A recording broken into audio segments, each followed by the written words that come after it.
നമസ്കാരം. പിണറായിയുടെ വാക്കിനോ നിർദ്ദേശങ്ങൾക്കോ ഉദ്യോഗസ്ഥർ യാതൊരു വിലയും കൽപ്പിക്കുന്നില്ലെന്ന് പിണറായി തന്നെ സമ്മതിക്കുന്നു.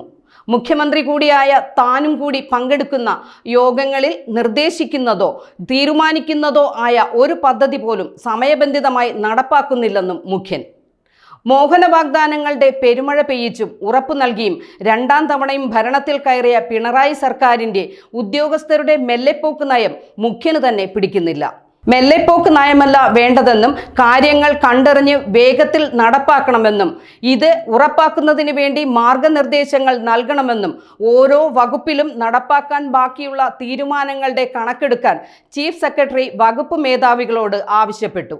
ചീഫ് സെക്രട്ടറി വിളിച്ചു ചേർക്കുന്ന വകുപ്പ് സെക്രട്ടറിമാരുടെ യോഗങ്ങളിൽ എടുത്ത തീരുമാനങ്ങൾ ചർച്ച ചെയ്യണമെന്നും നടപ്പാക്കാൻ ബാക്കിയുള്ള തീരുമാനങ്ങൾ പ്രത്യേകമായി പരിശോധിക്കാൻ റവന്യൂ, ധന, നിയമ വകുപ്പുകൾക്ക് കടുത്ത നിർദ്ദേശവും മുഖ്യമന്ത്രി നൽകുകയുണ്ടായി. സർക്കാരിന്റെ ഭരണകാലാവധി പൂർത്തിയാക്കാൻ 1 വർഷം മാത്രം ബാക്കി നിൽക്കെ ജനങ്ങൾക്ക് നൽകിയ മോഹന വാഗ്ദാനങ്ങളും പദ്ധതികളും എല്ലാം ഇന്നും ഫയലുകളിൽ തന്നെ കുരുങ്ങിക്കിടക്കുകയാണെന്ന് മുഖ്യനും മനസ്സിലാക്കിയെന്നത് വലിയ ഒരു മാറ്റം തന്നെയാണ്.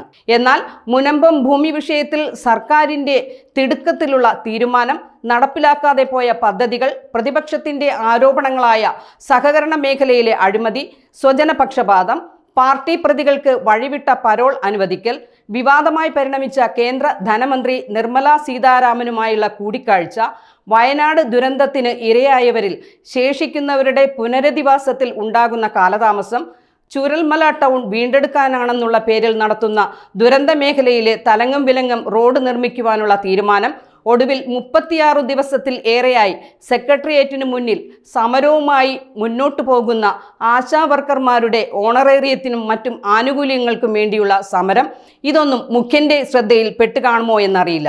ഏതായാലും തിരഞ്ഞെടുപ്പ് അടുക്കുമ്പോൾ ഉണ്ടാകുന്ന മുഖ്യന്റെ ഈ മനമാറ്റം ജനങ്ങൾ കഴിഞ്ഞ 2 തവണ മനസ്സിലാക്കിയതാണ്.